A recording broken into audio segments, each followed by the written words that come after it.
quero me apresentar. Eu sou Hélio Gustavo Alves, advogado, professor de Direito Previdenciário, Direito Constitucional e Direito Laboral, em diversas universidades do Brasil. E eu vim aqui dividir com vocês uma tese que a gente desenvolveu sobre os reflexos do auxílio-acidente no FAP. Eu trago aqui meu Instagram, meu WhatsApp. O WhatsApp é o celular corporativo, e então o DDD é 47, e nós temos escritórios em Santa Catarina, em São Paulo, aqui onde eu vos falo, é da Avenida Paulista de São Paulo. Então, quem quiser entrar em contato com a gente, eu fico à disposição para falar mais sobre a tese, né? Aqui tem meu mini currículo, tá? Sou mestre e doutor em Direito pela PUC de São Paulo, pós-doutor pelo IUS, Universidade de Coimbra, em Direitos Humanos e Democracia, coordeno a pós-graduação do Damásio, enfim, tem aqui meu mini currículo para vocês terem noção da minha linha de pesquisa. Trago aqui uma indicação de obra, né? É deselegante a gente falar da gente, mas é uma obra que eu publiquei sobre os benefícios previdenciários após a reforma da Previdência. Então, um guia prático sobre os benefícios previdenciários, e esse livro fará com que todos aqueles que queiram se aprofundar, estudar a reforma da Previdência, do regime geral de Previdência Social, é um livro que com certeza vai ajudar bastante na sua pesquisa, tá? Bom, a minha fala, indo direto ao assunto, tá? É sobre o auxílio-acidente, tá? Esse mês agora, é o mês do FAP, hoje é dia 4/10/2021, tá? Eu estou aqui no escritório fazendo toda a preparação de defesa do FAP, das empresas que a gente advoga. E aí, toda vez a gente tenta buscar aí uma nova estratégia, uma nova tese de defesa. Tem várias que a gente criou, mas essa é uma muito interessante, que é sobre o auxílio-acidente. Olha o que diz o artigo 202-A, parágrafo 4º, 2 do Decreto 3.048/99. Lá diz que, para o índice de gravidade, as hipóteses de auxílio por incapacidade temporária, auxílio-acidente, aposentadoria por incapacidade permanente e pensão por morte de natureza acidentária, os quais são atribuídos pelos diferentes em razão da gravidade da ocorrência, cabe o seu reflexo na majoração ou diminuição do FAP. Então, em tese, são os benefícios que ocorrem de forma acidentária ou por doença ocupacional, vai fazer com que o FAP tenha uma majoração ou uma diminuição da alíquota dele, tá? Então, resumindo, o antigo auxílio-doença, que é o auxílio por incapacidade temporária, o auxílio-acidente, a antiga aposentadoria por invalidez, que agora é aposentadoria por incapacidade permanente, e a pensão por morte acidentária. E olha, cada um desses benefícios tem um peso na majoração do FAP. A pensão por morte, como é um benefício, né, que, teoricamente, tá, antes da reforma previdenciária, ele durava a vida inteira para o pensionista, o peso dele é de 50%. Aliás, essa é uma tese que eu vou trazer numa outra oportunidade, né? Hoje a gente tem discutido aqui no escritório, já estamos com ações judiciais em que o peso da pensão por morte para a majoração do FAP não pode ser mais de 50%, tendo em vista que, hoje, a pensão por morte ela é devida conforme a idade do pensionista. Se for uma idade baixa, a pensão por morte pode durar apenas 3 anos. Ou seja, será que esse peso de 50% ele deve ser considerado como era antes da reforma previdenciária, sendo que ele só durará 3 anos? Óbvio que não. Então, é uma tese que eu vou trazer numa outra oportunidade. Hoje a gente vai falar de auxílio-acidente. Mas, voltando, fechando parênteses, voltando, a pensão por morte é o que tem o maior peso para a majoração do FAP, que é o peso de 50%. A aposentadoria por incapacidade permanente, como ela dura até a data de conversão da aposentadoria por invalidez, aposentadoria por incapacidade permanente, em outra modalidade de aposentadoria, ou até a morte do segurado, o peso da concessão da pensão, da aposentadoria por incapacidade permanente, é de 30%. Já o auxílio por incapacidade temporária, que é o antigo auxílio-doença, e o auxílio-acidente, o peso é de 10%.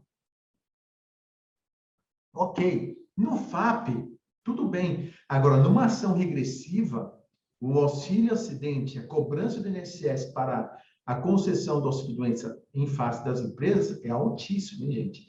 Então, no auxílio-acidente, essa tese vai fazer com que você também tenha um reflexo positivo na ação regressiva. Vocês entenderão o porquê. Mas vamos lá. O auxílio-acidente, portanto, tem o peso 10 na majoração do FAP. Gente, qual é o critério material para a concessão do auxílio-acidente?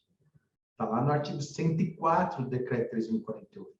E diz: o auxílio-acidente será concedido como forma de indenização ao segurado empregado, inclusive o doméstico, ao trabalhador avulso e ao segurado especial, quando 1. Após a consolidação das lesões decorrentes de acidente de qualquer natureza, né, resultar sequela definitiva que, a exemplo das situações discriminadas no anexo 3, tá? E 2, implique a redução da capacidade para o trabalho que atualmente exercia. Eu separei o critério material aqui nesse slide, em critério material 1 e 2. 1, quando que é devido ao auxílio-acidente? Quando resultar sequela definitiva, ponto. 2, quando implica a redução da capacidade para o trabalho, o qual ele exercia. São 2 critérios materiais. Quando existirem esses 2 critérios, é cabível a concessão do auxílio-acidente. Agora a gente vai ver quando não é cabível o auxílio-acidente. E está lá no artigo 104 do Decreto 3.048/99. O que diz o artigo 104 do Decreto 3.048? Diz as hipóteses de incidências que não são consideradas para a concessão do auxílio-acidente. Olha lá, artigo 104, né, parágrafo 4º diz que não dará ensejo ao auxílio-acidente a que se refere esse artigo, 1, que apresente danos funcionais ou redução da capacidade funcional sem repercussão na capacidade laborativa. Portanto, se ficar uma sequela, mas essa sequela não afetar os danos funcionais e não tiver repercussão na capacidade funcional, não cabe a concessão do auxílio-acidente. Só vai caber a concessão do auxílio-acidente caso haja danos funcionais ou redução da capacidade funcional da atividade que ele exercia. E 2, aqui está a tese que eu vou trazer para vocês. Na mudança de função mediante readaptação profissional promovida pela empresa. Portanto, se, aqui está a tese, tá? Se é concedido um auxílio-acidente e a empresa fez uma readaptação desse empregado para outra atividade, a qual não vai trazer a sequela repercussão alguma no novo exercício profissional, não é cabível auxílio-acidente.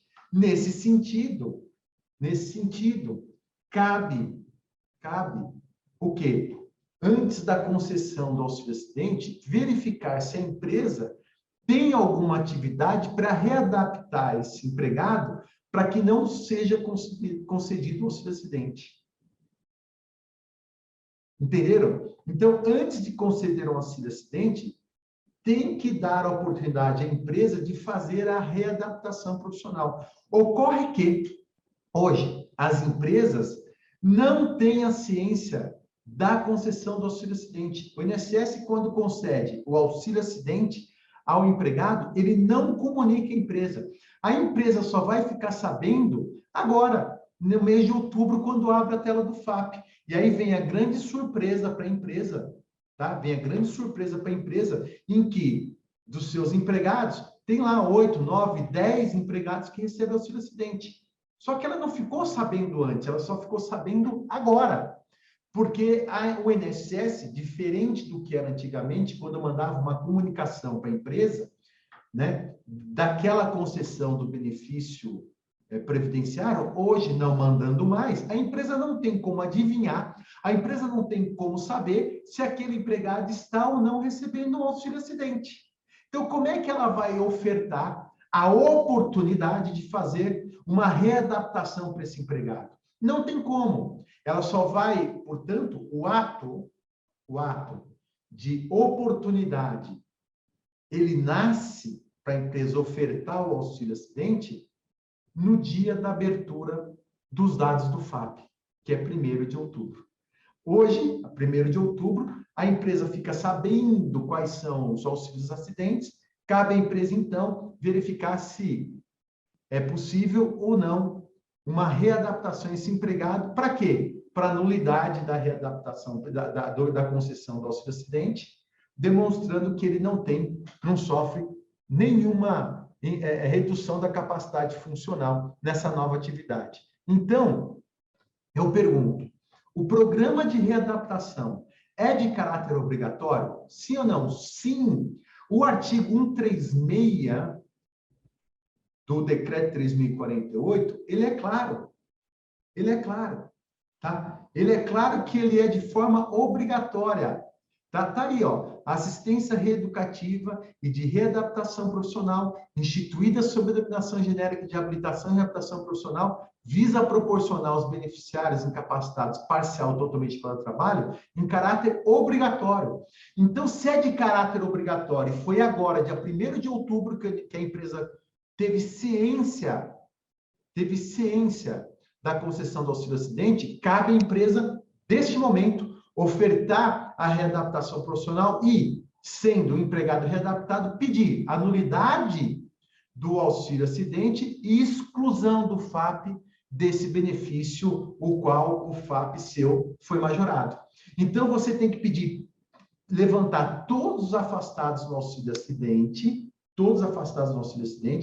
ofertar readaptação para esse empregado. Uma vez esse empregado sendo readaptado, você vai pedir a nulidade, a cessação da concessão do auxílio-acidente, demonstrando que ele não está sofrendo sequela alguma com a readaptação e, em consequência, você vai pedir exclusão dos auxílios-acidentes do FAP. Olha que tese maravilhosa essa, tá? E está aqui, ó. É possível a empresa fazer readaptação profissional? Artigo 139 responde. A programação profissional será desenvolvida mediante cursos e treinamentos na comunidade por meios de contrato, acordos ou convênios com instituições públicas ou privadas. As privadas, eu preferi pública, né, equivocadamente ali, é o privada.